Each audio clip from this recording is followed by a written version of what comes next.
Okay, TPM readers asked for him, and here he is. General Wesley Clark, thank you so much for joining us. In your speech that you just gave now, by far the biggest applause line you got was when you said, it's not about the generals or attacking the troops, it's your policy, George Bush, and we're kind of railing against the way in which President Bush has been protecting himself with Petraeus and a lot of the soldiers. Why do you think that that resonates so much, and what is happening? Is there a way to actually back off the kind of fetishization of the troops that kind of allows him to do that?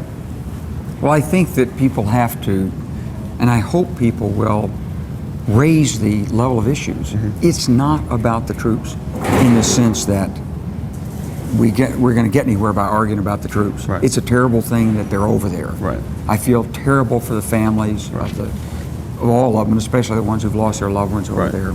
It's an unfair burden that a very small part of the American population is paying for this. But having said all that, the future of the United States rests on the policies and strategies we adopt. The military approach is only one part of that. Right. This administration doesn't want to talk about the other part of the strategy. The overall strategy itself. They don't want to talk about it. Right. Why not? Right. And why can't we force them to come to terms with it? The reason they don't want to talk about it is because they want to operate in the shadows. Because they want it both ways. Because they want to threaten and connive and work against Iran and then blame Iran for feeling threatened and connived and worked against. Right.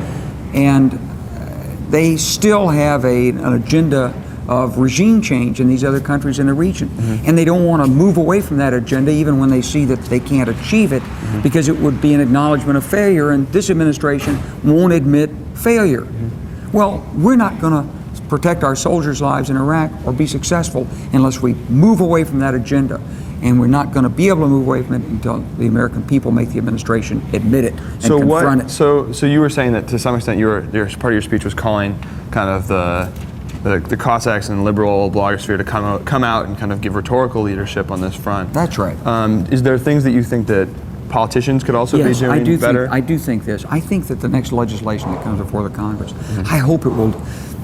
What I recommend is get a couple of brigades out by Christmas.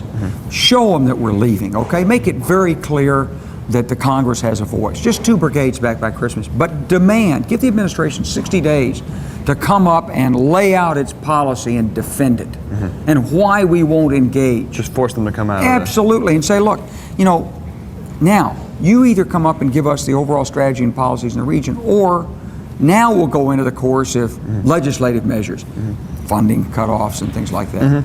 Not because we're against the troops, but because we're in favor of the troops. Right. But I also noticed in the speech that there was a line that seemed to kind of strike it, making the point to kind of the left that has said just pull out. I think the line was something to the effect of history doesn't end when the last soldier takes the road to Basra.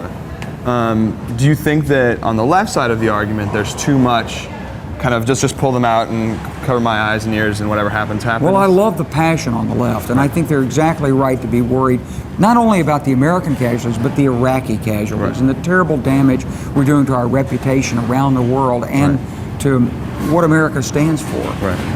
I don't want to change that passion, but what I'd like to do is get it directed at the strategy rather than at the troop strength.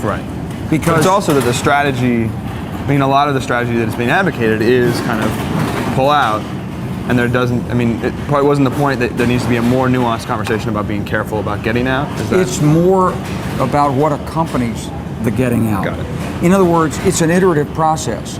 Before you sort of lay out and say, I want this brigade out, one brigade a month or 2 brigades a month, you got to say, well, what's happening politically, what's happening? Or you say, look, I just don't care. It doesn't matter what's happening politically. I don't care what we're doing with Iran. Just get them out of there. If you say that, then you risk some unpleasant surprises along the way. What do you think some of those could be? You could end up with too few troops to protect themselves. You could end up in a major confrontation with Iran. You could end up in some kind of a increasingly stressful civil war between, let's say, the Kurds and the Arabs in the north, and you have no troops left to intervene in that would unravel the whole fabric of Iraq. And so do you think concerns about an escalating genocide are? I think all of these issues argue that what you need is a broader frame of reference for the dialogue. Strategy, policy, diplomacy, politics, troops, not just troops. When we argue troops, we're really on George Bush's strongest turf. He can say, I'm the commander-in-chief. Right. Yeah, fine. He can say, these are America's finest. We agree with that. Right. And then when you say, you know, get them out, he says, well, I've talked to the troops. You listen to the troops. Troops say they're doing a good job. They want more troops in there. Right. You know, you're not supporting them. Listen to what the troops say. Right. That dialogue is not a productive dialogue Right. for us. I mean, we'll be much better if we talk about strategy and policy. Right. The troops are not the right authority on the strategy and policy. Right. So, a final question is just that we asked our readers who they want us to interview, and I think I mentioned to you before that by far the most requests we got was to interview you. So it seems like there's a lot of support out there still for you to be a part of the dialogue and for you to be out there. What is the role you see yourself playing? And I know you've have you completely taken yourself off the table for 08? Well, I haven't completely taken myself off there. I haven't said I won't run, but I have. You know, I'm going to remain politically active. I want to help good people get elected, especially veterans and people who have the ability to help recast the image of the Democratic Party into a stronger national security party, but also other people. I mean, look, America's bigger than national security. National security is an important function, but it's not the only thing we do. I mean, I was on Charlie Rose the other night, and someone asked me, or he asked me, he said, what's the biggest challenge facing the generation? Really, it's to keep the doors of opportunity open for all Americans. In terms of domestic policy? Absolutely. In terms of this country, what's this country going to be like? We're going to end up with a gilded age leading into a ruling class, leading into an empire that's hereditary?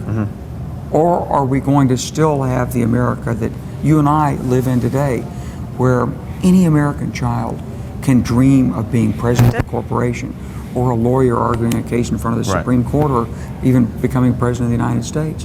It's a dream that's open to anyone. Only in America can we find these opportunities. It's the most precious thing we have. We've got to preserve it.